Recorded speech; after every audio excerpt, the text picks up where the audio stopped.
Vamos a, te comparto, bueno, el texto que vamos a leer de la Escritura va a ser el texto del Eclesiástico, pero quise compartirte ahora tres portadas del libro, o dos en realidad. Uno de ellos era un grueso diccionario que estaba ahí en la biblioteca de nuestro querido seminario. Un diccionario que es como los diccionarios de el Larousse o el diccionario, este, digamos, Porrúa, o los diccionarios, cada país tiene diferentes diccionarios que son, digamos, un bastión para la educación. En el caso del diccionario Capeluz, es un diccionario argentino. De hecho, el libro de en medio o el básico escolar que viene en la parte de en medio menciona que desde 1905 eh, sirve en las escuelas de Argentina. Sé que hoy hemos modificado nuestra fuente de información en lo escolar. Te decía, también España tenía aquella enciclopedia llamada Espasa Calpe. Y bueno, ¿quién no conoce las enciclopedias británicas? Bueno, toda una serie de libros que en su momento fueron útiles. En el caso de Argentina, el diccionario Capeluz sería, pues digamos, equiparable al pequeño Larousse o el Larousse que teníamos cuando éramos niños. Y también te comparto este otro portada de los cuentos de los hermanos Grimm, sobre todo referido al cuarto mandamiento, que es el que hoy te invito para que reflexionemos. Hablemos sobre nuestros hermanos mayores el día de hoy, 28 de agosto, que junto con la fiesta de San Agustín de Hipona, a nivel civil el 28 de agosto se celebra el Día de la Persona Mayor o del Hermano Mayor. En el caso de la iglesia le queremos llamar hermano mayor porque es parte de una familia, y me agrada que la Arquidiócesis de Monterrey trabaje la comisión del hermano mayor, porque persona mayor habla de alguien digno, pero que puede estar desvinculado. O sea, una persona mayor puede estar solito, pero un hermano mayor no debería estar solito. Sí me agrada que como iglesia en Monterrey, nuestro arzobispo haya formado, don Rogelio Cabrera López, la comisión del hermano mayor, porque es un hermano, porque somos una familia, y porque en una familia nadie debería estar solito, ni solita, ni abandonado. Puse una frase al calce de esta primera diapositiva: el anciano es niño por segunda vez, de Aristófanes. Y es cierto, digamos, así como un día necesitamos que alguien nos cargue, un día necesitaremos que alguien nos desplace. Así como un día necesitamos que alguien nos diera alimento, un día volverán a darnos alimento. Así como un día antes nos vistió alguien, un día habrá que tener la caridad a alguien para vestirnos. Así como un día llorábamos sin que la mamá supiera por qué, un día también no controlaremos nuestras lágrimas. Incluso lo más doloroso, en un niño no hay conciencia, pero en un adulto sí hay conciencia. O sea, un día cuando éramos niños no controlábamos los esfínteres, y un día llegará y nos dolerá no controlar esfínteres. Y así, o sea, como un día al niño le cuentas 20,000 veces la misma narrativa, un día el ancianito, si llegamos allá, estaremos repitiendo lo mismo reiteradas veces. Y así podríamos seguir el elenco sobre esta expresión de Aristófanes, que el anciano es niño por segunda vez. Quizá más enfatizado a la vulnerabilidad y a la dependencia que tiene un niño, pero que también tienen nuestros hermanos mayores. Eh, Junto con el diccionario Capeluz, te comparto esta portada de los hermanos Grimm, donde tienen en uno de sus cuentos la narración de El plato de la abuela. de la abuela que se le caía el plato y se quebraba, y hay un momento en donde la mamá, o sea, la hija, le pide al nieto de aquella abuela que vaya a comprar un plato de plástico para que no, de madera, es un cuento de los hermanos de los hermanos Grimm, un plato de madera para que pues no esté quebrando la vajilla la abuela. Y el hijo va y compra dos y regresa y la mamá lo regaña, le dice, hijo malcriado, que crees que tenemos mucho dinero para estarlo gastando. Precisamente por eso no queremos que se esté quebrando la vajilla. ¿Por qué me trajiste dos platos? Te pedí uno, solamente un plato de madera para la abuela. Y el hijo le dice en esta narrativa de los hermanos Grimm, dice, es que compré uno para la abuela y compré uno para ti, para cuando no tengan fuerza tus dedos y se te caigan los platos de tu mano. Hoy hablemos sobre esa etapa en la que están algunos seres muy queridos, cercanos a nosotros, y etapa a la que nos acercamos vertiginosamente, no pocos de los que estamos aquí, independientemente que nos sintamos con vitalidad, debemos darnos cuenta que en el espejo el tiempo va dejando sus huellas en nuestra vida. Bien, vamos adelante con el texto del Eclesiástico, es el capítulo 3, el texto de la palabra de Dios. Aquí está. En nombre del Padre, del Hijo y del Espíritu Santo. Amén. Señor, te damos gracias por el regalo de este día. Hoy especialmente te damos gracias por las personas que nos dieron la vida y nos dieron mucho más que la vida. Gracias por aquellos que nos han dado su sangre, su herencia, que nos han dado su existencia. Te pedimos bendigas a quienes ya están contigo en la casa de la eterna gloria. Te pedimos por aquellos que todavía conservamos a nuestro lado. Danos, Señor, la capacidad de vivir los mandamientos, sin olvidar que el mandamiento primero es amarte a ti, el mandamiento segundo, semejante a este, como tú lo has dicho, es amar al prójimo, pero saber que el prójimo empieza en nuestra casa. El prójimo empieza en la honra al padre y a la madre. Ayúdanos, Señor, a ganarnos la casa del cielo, amando a los que están en la casa de la tierra. Del libro del Eclesiástico. Dios hace al padre más respetable que a los hijos y afirma la autoridad de la madre sobre la prole. El que honra a su padre expía sus pecados. El que respeta a su madre acumula tesoros. El que honra a su padre se alegrará de sus hijos, y cuando haga oración será escuchado. El que respeta a su padre tendrá larga vida. Al que honra a su madre, el Señor lo escucha. Hijo mío, sé constante en honrar a tu padre. No lo abandones mientras vivas.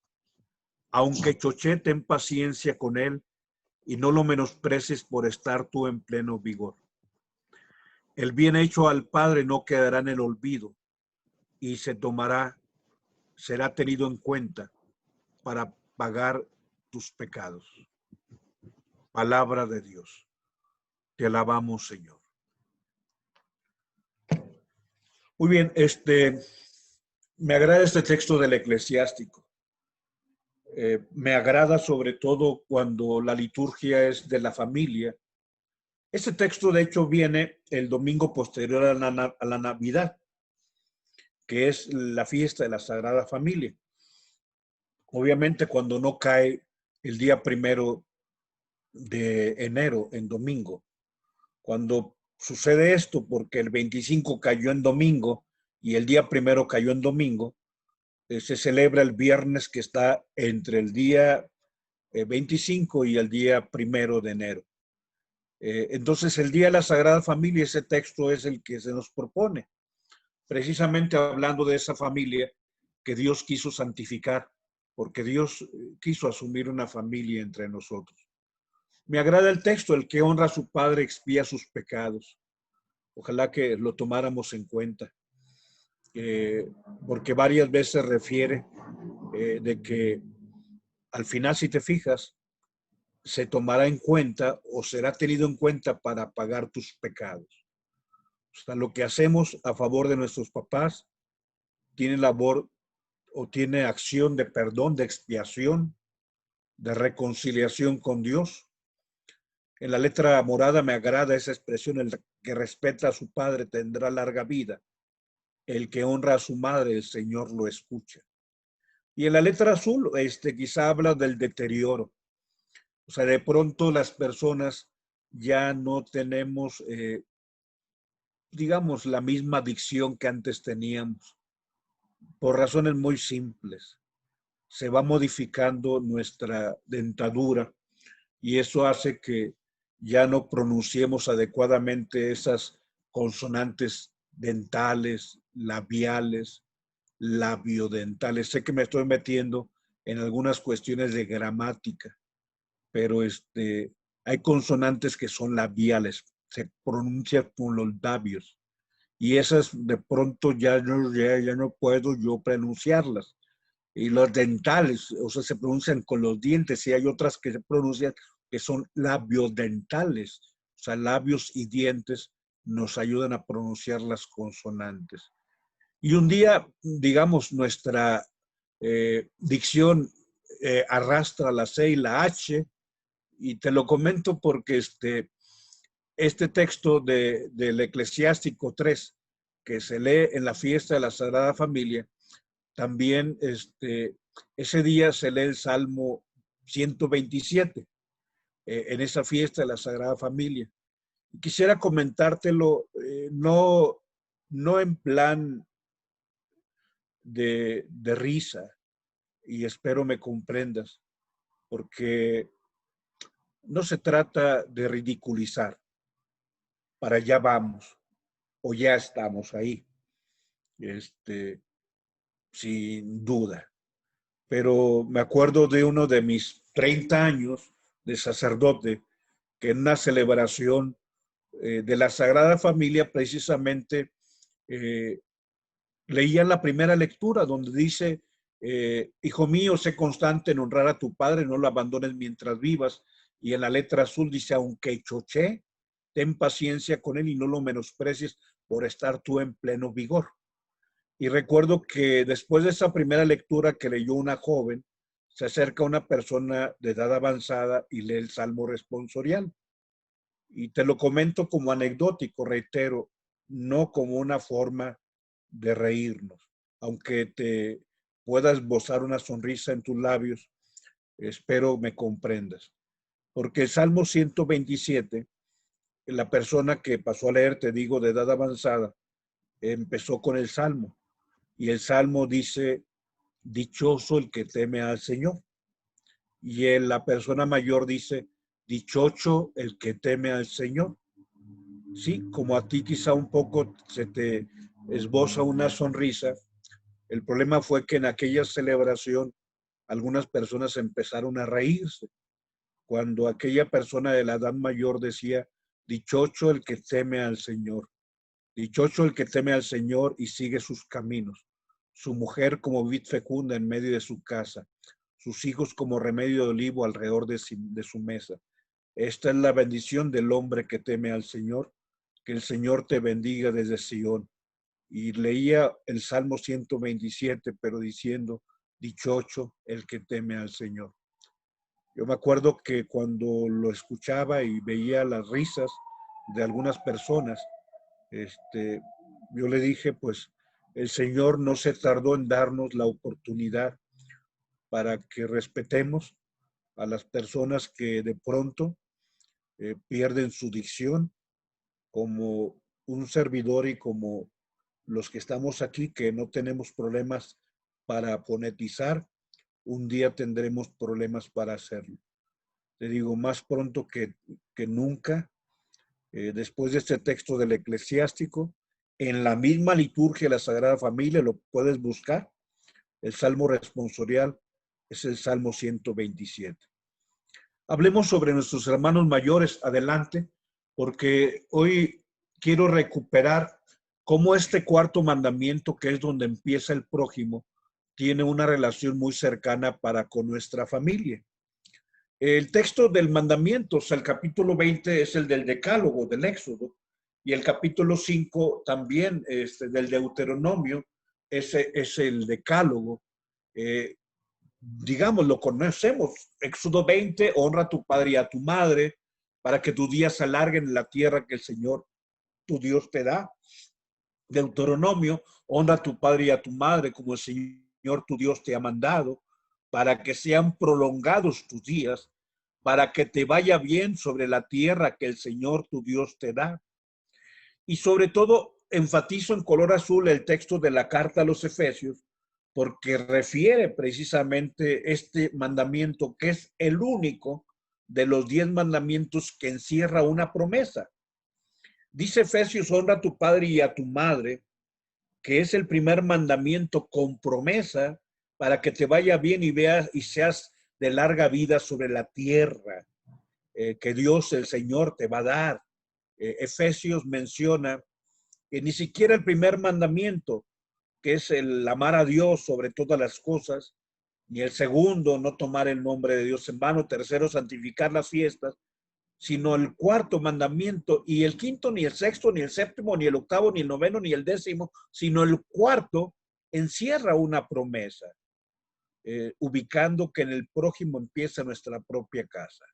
Y este texto de Marcos 7, del 11 al 13, que ya alguna vez lo hemos mencionado, dice, vosotros decís, basta que diga el hombre al padre o a la madre, es corbán todo aquello con que pudiera ayudarte, es decir, ofrenda, y pues ya te olvidas de tu papá y de tu mamá, o sea, eres un insensato, te olvidas del mandamiento y la anulas por tus tradiciones.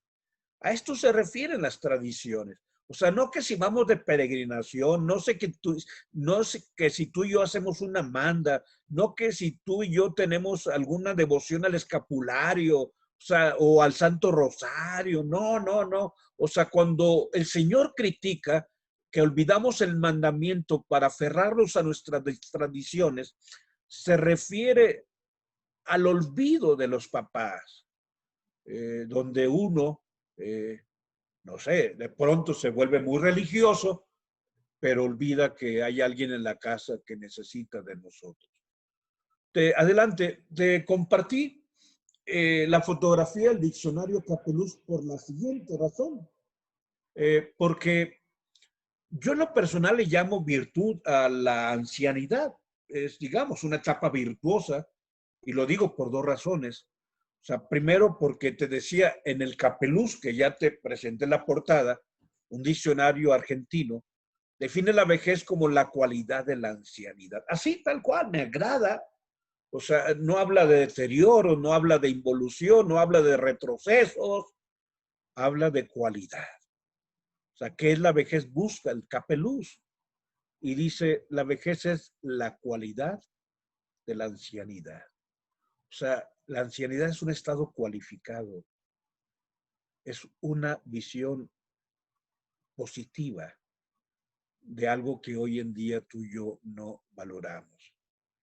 La segunda razón por la que yo hablaría de la virtud de la vejez es porque es mi visión de la vida, y sin duda una visión muy cristiana, pero una visión que tiene también razones lógicas, digamos, tiene argumentos de razón para que yo pueda decirte, y es lo que quiero compartirte durante esta reflexión, mis argumentos de razón para poder yo expresarte que la vejez no es algo atrofiado, que la vejez no es algo que se ha deteriorado, que la vejez no es algo simplemente desgastado, que la vejez no es algo en retroceso, algo que va acabándose, sino al contrario, la vejez es una plenitud en la vida, una plenitud. Por eso a mí me agrada esta expresión de Hegel en su introducción a la filosofía del derecho, que dice que el búho de Minerva inicia su vuelo al caer el crepúsculo. Y de ahí que los que estudian leyes ubican el búho como el símbolo de la sabiduría, y es por esta expresión que Hegel menciona, sobre todo claro, referido también a la mitología griega, donde Minerva tenía ese búho y ese búho alzaba el vuelo cuando caía el crepúsculo. Es decir, cuando cae la tarde, es entonces que la sabiduría despliega sus alas y es entonces cuando se alcanza esa virtud de la vejez. ¿Cuáles son los argumentos de razón para hablar de la vejez como cualidad, más allá del capeluz que nos lo menciona? Adelante, yo quiero distinguir entre la promesa y la realización. Porque yo quiero decirte que hay dos cosas que me agradan en la vida.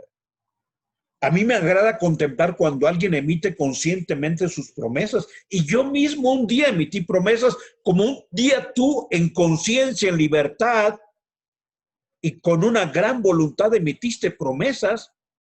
Pero qué mejor que constatar la realización de las mismas.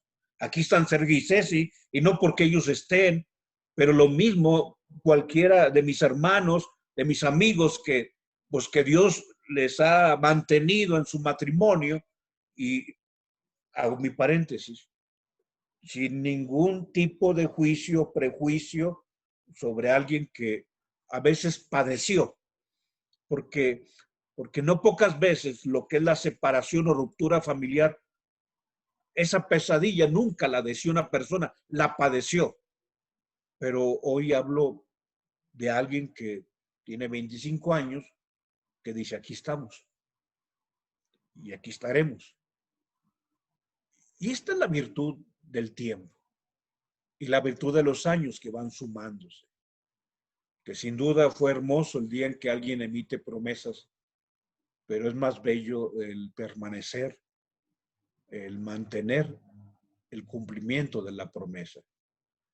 He expresado que muchas veces idilizamos el amor a primera vista, pero para mí más grande que el amor a primera vista es el amor de personas que tienen años y años viéndose todos los días y siguen amándose y siguen necesitándose. Hoy quiero expresarte que también hay dos acciones que me llenan de gozo la existencia. Yo disfruto el compromiso que se adquiere como una expresión de madurez humana y cristiana, pero disfruto percatarme de que esa misma vida ha respaldado el compromiso asumido ante Dios y ante los hombres. O sea, no tan solo las promesas y su realización, sino los compromisos que asumimos, las personas que mantienen lealtad a la palabra que pronuncian. Adelante, hablemos sobre la virtud de la ancianidad y quiero hablar acerca del amanecer y del atardecer. Hay dos situaciones que disfruto en mi historia. Gozo contemplando esa promesa e ilusión que representa el rostro de un niño, pero gozo también contemplando el caminar consecuente del hombre maduro que ha concretizado las promesas y que ha transformado las ilusiones en realidades. Sí, el niño es un rostro de promesa, pero nuestros hermanos mayores, y quizá tú y yo ya estamos en ese lugar, nos encontramos en aquel lugar donde la ilusión que un día tuvimos, hoy es una realidad. Y aquí estamos, y aquí estaremos. Hay dos momentos también que quiero comentarte, disfruto y me deleitan en lo cotidiano. Yo me gusta contemplar el amanecer en un día que Dios nos ofrece, pero también es un éxtasis contemplar la caída del atardecer después de una intensa jornada. Quiero comentarte como un lector de mucho oficio, de mucho agrado, adelante, que también hay dos momentos o dos realidades que me ilusionan en mis quehaceres. Con mucha ilusión leo la introducción de un buen libro, pero con cuánto agrado me deleito al pasar la vista en la lectura de la conclusión de una obra que he asimilado. Y aquí, bueno, hay dos etapas también que me entusiasman. A mí me gusta ver a jóvenes que traen proyectos bajo el brazo pero me llena también de entusiasmo asistir a la inauguración de aquello que había sido un proyecto y que hoy es una obra concretizada y nos ofrece el beneficio de la utilidad.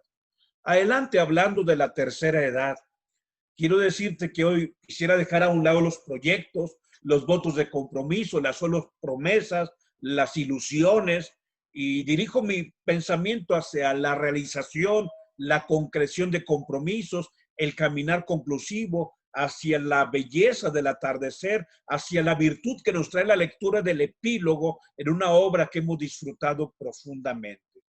Hoy pedimos a Dios por nuestros hermanos de edad avanzada, aquellos para quienes la cruz de Cristo no significa un proyecto, sino que ellos han sabido convertir esa cruz del Señor en la totalidad de su propia existencia. Aquellos que viven ya su Viernes Santo. Y yo le pido a Dios que me prepare para mi Viernes Santo. No sé si ya lo inicié, no lo sé, lo ignoro, pero que el Señor me permita ser fiel desde Belén hasta el Gólgota, desde la cuna hasta el momento en que viva mi Viernes Santo. Hoy le pido a Dios por quienes están viviendo ya su Viernes Santo de diferentes maneras. Y algunos de los que conocemos, incluso no tan solo están en el Viernes Santo, sino que ya están viviendo la hora nona. ¿Te acuerdas que hemos hablado de las horas en el reloj romano, que fue el reloj de los palestinos en tiempo de nuestro Señor? ¿Te acuerdas cuando Juan dice que era la hora 11, cuando se encontró con el Señor, las 4 de la tarde? Hoy pido a Dios por aquellos que están en la hora nona. Si la hora décima, perdón, son las 4 de la tarde, la hora nona eran las 3 de la tarde. Hoy quiero hablar de este fenómeno que hoy se vive en nuestros días. Adelante. Junto con los mandamientos que nos hablan de honrar al padre y a la madre, que ya te compartí, del Deuteronomio, del Eclesiástico, del Éxodo, de la carta a los Efesios, del Evangelio de San Marcos. Hoy es triste constatar que en nuestro tiempo nuestros hermanos mayores están en el olvido, en la soledad, en una ingratitud obtusa, oscura, o sea, incomprensible, están condenados a la exclusión y a veces, si no al desprecio, sí por lo menos al desinterés. Porque hoy en día ellos se les manda al ático o al desván, o se les manda al sótano, o sea, un lugar donde está aquello que no quiero que me estorbe, aquello que ya no es de tanta utilidad, aquello que ya no es tan rentable. ¿Te acuerdas cómo cuando los años 70, 80, quienes los vivimos lo sabemos, o sea, se imponía en forma dramática el problema de los huérfanos en la niñez, pero han pasado 20, 30 años donde ahora podemos constatar con tristeza que el huérfano de la sociedad nuestra del siglo XXI son las personas mayores. Antes había hijos sin padres, esa era la orfandad, pero hay nueva orfandad hoy en día que son los padres sin hijos, son los nuevos huérfanos. El Señor ha expresado, no los dejaré solos, no los dejaré huérfanos. Él sabe que la orfandad es una sensación humana deplorable. O sea, porque la orfandad es una experiencia de abandono y de ruptura de vínculos. Sí. Se rompen los lazos. Hay un momento en donde nuestra edad hace que los lazos profesionales, laborales, vayan rompiéndose. Son lazos sociales. El problema no es que los lazos sociales se rompan, que no debiera ser así, sino cuando los lazos familiares se van rompiendo. Y eso es la orfandad. Es una persona abandonada, por quien nadie se interesa. Hoy tenemos que hablar de quiénes somos los desmemoriados. Adelante, Fer. ¿Quiénes somos los que perdemos la memoria? Ahora resulta que no son los viejos los que pierden la memoria, sino los jóvenes. Porque al joven se le olvida todo lo que se nos ha dado. Hoy somos esclavos de la eficiencia, de la producción, del confort. Tenemos nuestros nuevos decálogos en torno a una sociedad consumista y perfeccionista y utilitarista, una carrera interminable en el consumo, un bienestar sin sacrificios ni renuncias. Ellos se olvidan fácilmente del anciano, del hermano mayor. ¿Por qué los consideran una presencia fastidiosa? No debemos olvidar que el hermano mayor es quien nos ha legado su herencia de trabajo y sus frutos son los que nos alimentan en la actualidad. Decía Isaac Newton que si ha visto más allá que otros es porque se ha parado sobre hombros de gigantes. Y en realidad tú y yo y esta sociedad se ha parado sobre hombros de gigantes, porque ellos son los creadores de la fisonomía del mundo que ahora disfrutamos, en ese patrimonio de unas familias que el día de hoy en ocasiones los proscribimos innecesariamente al asilo. A veces lugares dignos, porque yo te digo, a veces es más digno el asilo que la propia casa. ¿Por qué? Porque en el asilo tienen comida 3 veces al día y en la casa no tienen comida.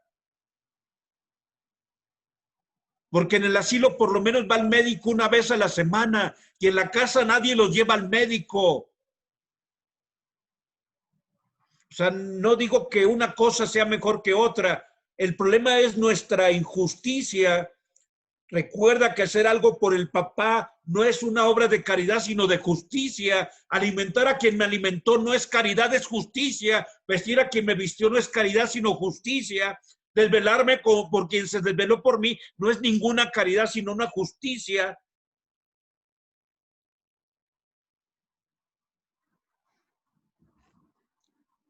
Y hoy en día, reitero, porque tú ubicas que la parroquia del Rosario tiene o le tocó fundar aquella casa de reposo en Cadereyta, camino a Chihuahuita. Ahí por lo menos tienen, si tú quieres sencillo, aunque sean frijolitos y fideos, pero comen sus 3 comidas al día. En la casa hay días que no comen, aunque sea una bella residencia. Sí, en el asilo. Aquellas monjitas se preocupaban porque el médico los viernes fuera para hacer la revisión del estado de salud de cada uno de los ancianitos. Y en la casa, llevarlos a la clínica. Nadie tenemos tiempo. Somos injustos. Vamos perdiendo la memoria. Por eso, bueno, en compartirte este tema, adelante. Quiero recuperar todo aquello que me agrada en la vida. Hoy resulta necesario cultivar mi comprensión y la comprensión para con ellos. Ellos viven su época. Y la distancia del tiempo y la distancia del espacio a veces va deteriorando sus recuerdos. A veces los recuerdos remotos, a veces los recuerdos próximos. Los años dejan las huellas en su rostro, en sus manos, en su memoria y en sus emociones. Te he comentado que un día a Prisco, que yo lo veía como lo que era, o sea, un hombre enorme, o sea, mi Superman, lo era, lo fue. Pero un día Superman lloraba sin que yo supiera por qué.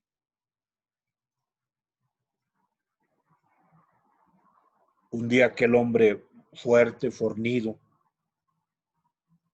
digamos, esculpido en el trabajo físico,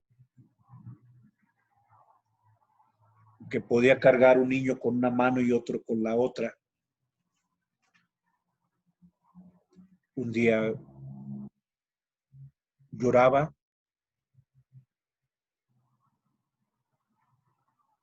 a veces hasta por cosas que uno no pensaba podían tener tal repercusión. Hoy el trato reservado, el trato que se inflige a muchos ancianos, es un pecado imperdonable de una sociedad utilitarista y solamente y con locura inclinada al interés inmediato. Nuestros intereses van sofocando nuestros valores. Y quiero reiterarte, disfruto mucho del amanecer, pero con el paso del tiempo me he enamorado de los atardeceres, porque el amanecer encierra una promesa, pero el atardecer es acompañado por la satisfacción de una jornada.